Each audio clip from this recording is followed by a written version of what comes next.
दोस्तों नमस्कार, मैं हूं प्रीतम ऋतु और आप देख रहे हैं नवीनन चैनल। आज बात कर रहे हैं कि उपराष्ट्रपति के चुनाव में बी सुदर्शन रेड्डी की हार क्यों हुई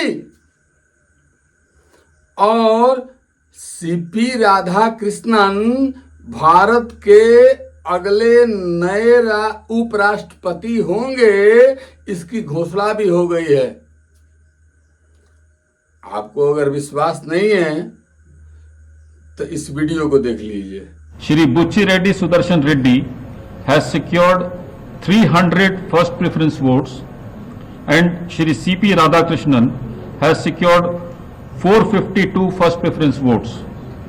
As the first preference votes secured by Shri C.P. Radhakrishnan was greater than the requisite quota, in pursuance of provisions contained in section 11 of the Presidential and Vice Presidential Elections Act 1952, 31 of 1952, read with Rule 35 of the Presidential and Vice Presidential Election Rules 1974, I, P.C. Modi, the returning officer for the Vice Presidential Election 2025, hereby declare that Shri C.P. Radhakrishnan. दोस्तों आपने सुना ना, इस report में सुदर्शन रेड्डी के खिलाफ विपक्ष के कई एमपीज क्रॉस वोटिंग किए हैं। 35 क्रॉस वोटिंग मिला हुआ है सीपी राधाकृष्णन जी को। यह हार मोदी की हार नहीं है, सॉरी, यह हार कांग्रेस के राहुल गांधी और उनके चमचों की हार है, जिसके वजह से आज इतनी बड़ी क्या बोलते हैं कि रिजल्ट फेवर में नहीं आया। वैसे भी आपको एक बात बताते हैं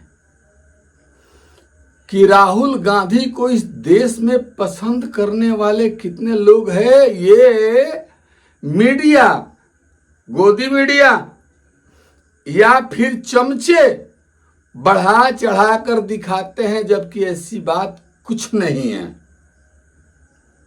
एक जमाने में कुछ दिन पहले प्रमोद कृष्णन प्रवक्ता ही नहीं थे कांग्रेस के, वो कांग्रेस के बचाव में टीवी पर हमेशा वक्तव्य देते थे और उनका वक्तव्य अब बिल्कुल उल्टा हो गया है। नहीं विश्वास है तो सुन लीजिए।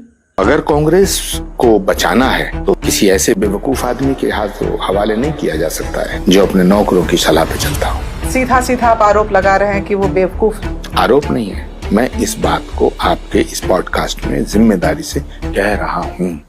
दोस्तों एक मैं आपको चीज बता दूं, उस पर ध्यान रखिएगा कि किसी कीमत पर कांग्रेस की सरकार अभी आने वाली नहीं है।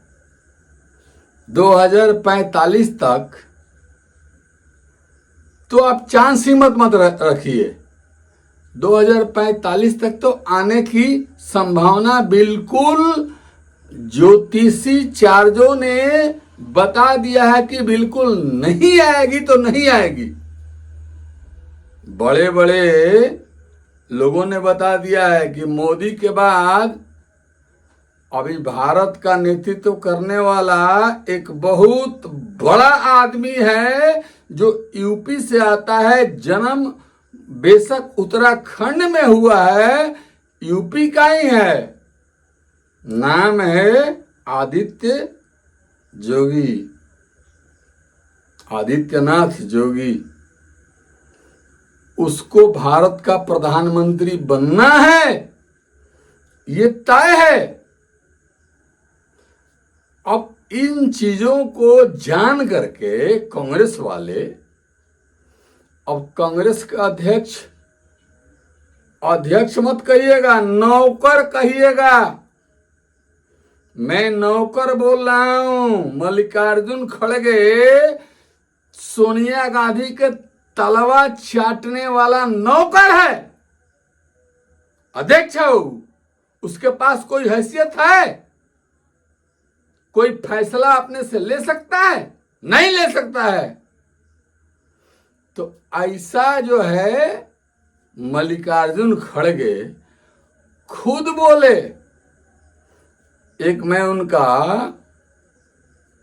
आपको स्पीच याद दिला रहा हूं, जिसमें उसने कहा कि राहुल गांधी ने अपना सर्वस्व खंडित खंडित हो गए, शहीद हो गए देश पर राहुल गांधी। अब पता नहीं किस दिन शहीद हुए थे राहुल गांधी। वो 2 रुपये का कांग्रेस का अध्यक्ष खड़गे जानता है, जिसकी हैसियत नौकर से तलवा चाटने से अधिक का नहीं है। वो सोनिया गांधी का केवल तलवा चाटता है। उसने बोला कि कांग्रेस ने आजादी दिलवाई। कौन से कांग्रेस ने आजादी दिलवाई? खड़गे सुभाष चंद्र बोस कांग्रेसी थे, भगत सिंह कांग्रेसी थे, चंद्रशेखर आजाद कांग्रेसी थे? नहीं थे। 2 टके का आदमी, 2 टके का बुद्धि वाला बुढ़ा, इसका भाषा सुनिए क्या बोल रहा है। हमने तो देश को आजादी दिलाने के लिए लड़ा, खून बहाया, देश को एकता रखने के लिए श्रीमती इंदिरा गांधी जी अपनी जान दी, राहुल गांधी जी अपना जान दे, उनके शरीर के टुकड़े टुकड़े हो गए।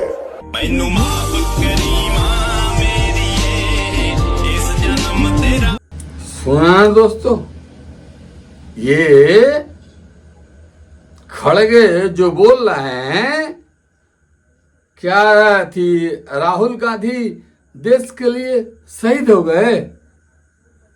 भगवान करे कि इनकी मनोकामना पूरी हो। हम लोग तो यही चाहते हैं कि देश का रोग बलाय जो है, रोग भारत देश में ये कांग्रेस पार्टी नाम का कुष्ठ रोग है। इसको खत्म करना बहुत जरूरी है। इस कुष्ठ रोग को खत्म नहीं करिएगा, बर्बाद नहीं करिएगा, इनको हटाइएगा नहीं, तो ये लोग दीमक की तरह देश को खा जाएंगे। इसलिए दोस्तों ध्यान रखिए, कांग्रेस का बात कभी मत मानिए, हमेशा मोदी पर ध्यान रखिए, भाजपा को सपोर्ट करिए, भाजपा के सहयोगी दलों का सपोर्ट करिए, और बिहार चुनाव में फिर एनडीए सरकार बनाइए। इन्हीं शुभकामनाओं के साथ, इन्हीं प्रार्थनाओं के साथ मैं आपसे विदा लेता हूं। अगले एपिसोड तक लिए नमस्कार।